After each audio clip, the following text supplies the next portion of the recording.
Olá, pessoal, tudo bem com vocês?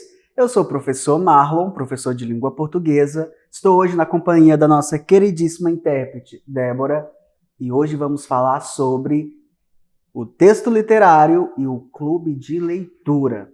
Então, nosso objetivo nessa videoaula é refletir sobre práticas de compartilhamento de leitura, recepção de obras literárias e manifestações artísticas, como clube de leitura e sarau.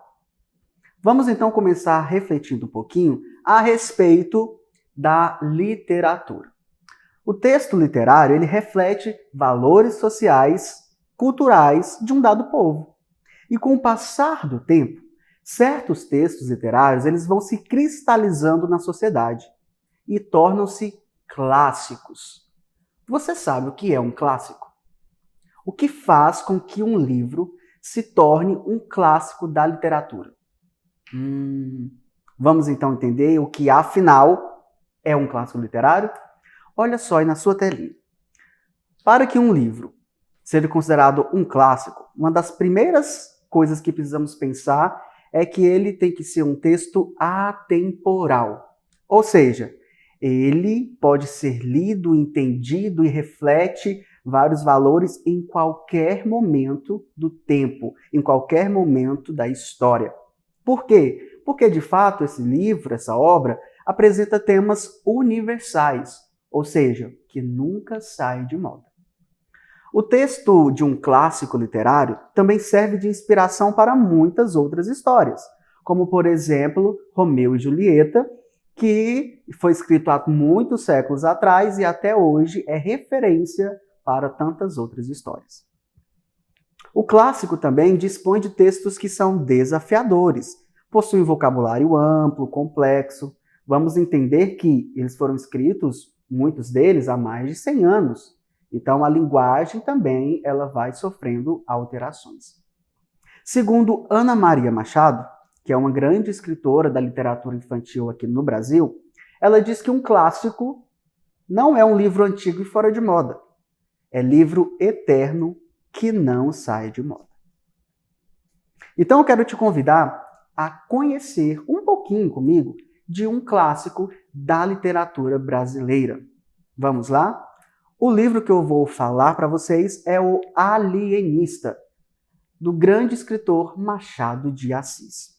Vamos ler rapidinho aqui um breve resumo para deixar você com vontade de conhecer essa obra. Publicado em 1882, tem como protagonista Simão Bacamarte, um renomado alienista de Itaguaí. O médico dedica-se aos estudos da psiquiatria e passa a criar teorias que tentam explicar o que é sanidade e o que é loucura. Assim, ele cria a Casa Verde, um manicômio para internar aqueles que fogem do parâmetro da normalidade. Nessa obra, Machado de Assis satiriza o funcionamento da ciência no Brasil no século XIX e critica a alienação da população por quem detém o poder. Imagina só um médico que sai criando várias teorias para explicar a loucura e sai, então, detectando ali naquela cidade quem é louco e quem não é. Vou te contar uma coisa, em pouco tempo ele colocou 75% daquela população no manicômio. Tem algo de estranho aí. 75% da população era louca? Você precisa ler e entender um pouquinho de como isso aconteceu e qual é o desfecho, é claro, né? É um livro muito interessante, muito importante e serve de inspiração para tantas outras histórias. Já já vamos falar um pouquinho mais e ler, inclusive, um trecho. Mas antes, vamos relembrar um pouquinho aqui quem foi Machado de Assis. Olha aí na sua tela. Joaquim Maria Machado de Assis é considerado o maior escritor brasileiro. De origem humilde, filho de uma lavadeira e um pintor de paredes, aos 14 anos já era órfão de pai e mãe. Sua perfeição artística é resultado de um longo amadurecimento e dedicação à escrita. Foi romancista, contista, poeta, cronista, tradutor, crítico literário, um dos fundadores da Academia Brasileira de Letras. Gente, Machado de Assis é um grande exemplo para todos nós. De origem muito humilde, galgou o título de maior escritor brasileiro.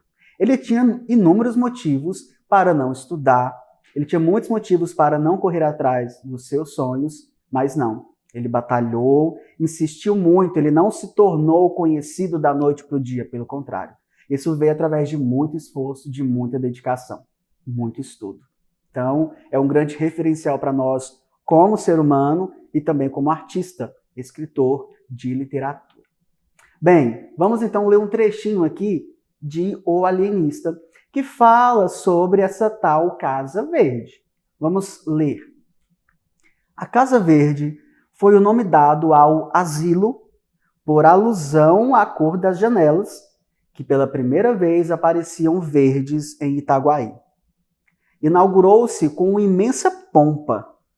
De todas as vilas e povoações próximas e até remotas e da própria cidade do Rio de Janeiro, correu gente para assistir às cerimônias, que duraram 7 dias.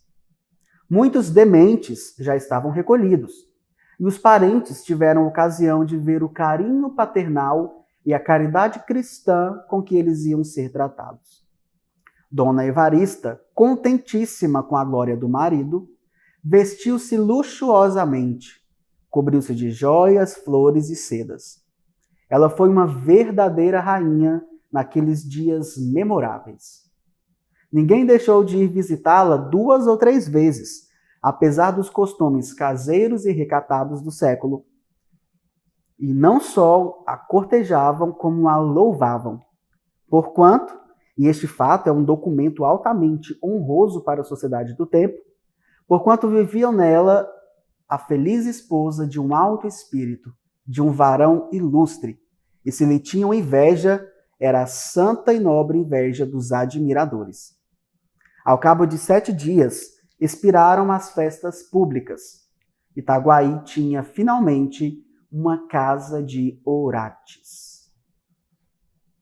Olha só como esse trecho nos traz tantas informações a respeito de um dado tempo da nossa história, de costumes desse povo. A importância, então, de termos contato com uma obra como esta, que nos faz remontar a nossa própria história. Vamos aqui reconhecer algumas palavras, entender algumas coisas. A palavra alienista era muito utilizada no século XIX para designar o que hoje nós chamamos de psiquiatra. A psiquiatria é um ramo da medicina, ela foi evoluindo com o tempo, muitos estudos foram sendo feitos, mas naquela época em que Machado escreveu essa obra, em meados de 1880, existiam muitas correntes teóricas sendo criadas e muitas coisas sendo discutidas a respeito de cientificismo. Então, o próprio Machado quis criticar isso por meio dessa obra, trazendo ali muitas teorias mirabolantes, tentando explicar como funcionava a mente humana.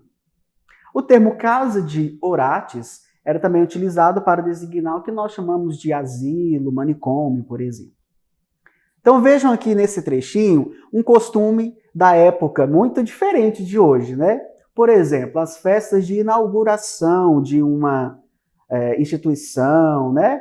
Elas eram muito demoradas, levaram 7 dias de festividade e tudo muito luxuoso, muita ostentação, né?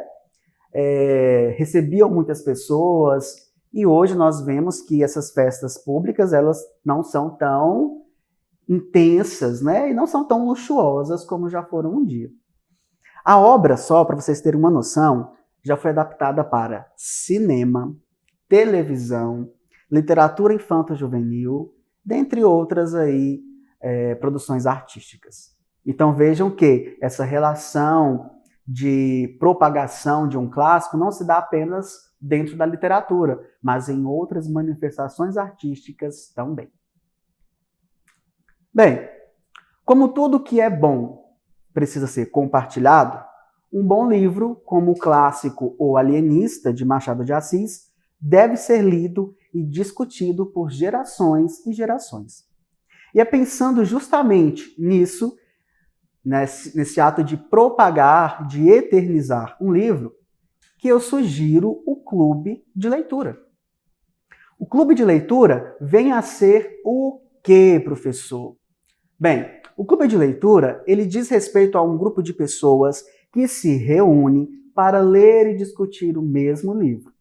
Então, essas pessoas elas ficam um determinado período, por exemplo, um mês ou 15 dias lendo aquele livro, depois marcam um encontro onde vão discutir esse livro, as pessoas vão expor a sua opinião, foram pensando enquanto liam, e então se torna um momento muito prazeroso, né, onde elas podem dialogar com pessoas que leram o mesmo livro e fazer novas relações, observar novas coisas que não conseguiam observar quando leram sozinhas. Acontece muito também quando, na escola, o professor organiza uma roda de leitura, lê e discute com os estudantes, não é? Mas o clube de leitura, para além de ter esse ato de reunir e discutir, as pessoas elas elegem um livro, seja por votação ou por sorteio. Então existe uma organização interna desse clube e uma regularidade nos encontros. A ideia do clube, então, pode se difundir para outras manifestações artísticas. Não é só com livro, mas filmes, seriados, por exemplo. Então as pessoas elas podem assistir uma série e ao final da temporada elas se encontram para discutir sobre aquela manifestação cultural. Imagina que legal você se reunir com seus amigos para discutir sobre um filme, ou uma série ou um livro. Vale a pena fazer um clubinho. E um outro gênero também que nós podemos tratar para disseminar e propagar as ideias de um livro e de um clássico literário é o sarau. O que é o sarau, professor? É um momento prazeroso também, assim como um clube de leitura, em que as pessoas se reúnem para compartilhar experiências artísticas que podem envolver qualquer tipo de arte, seja literatura, pintura, dança ou música, por exemplo.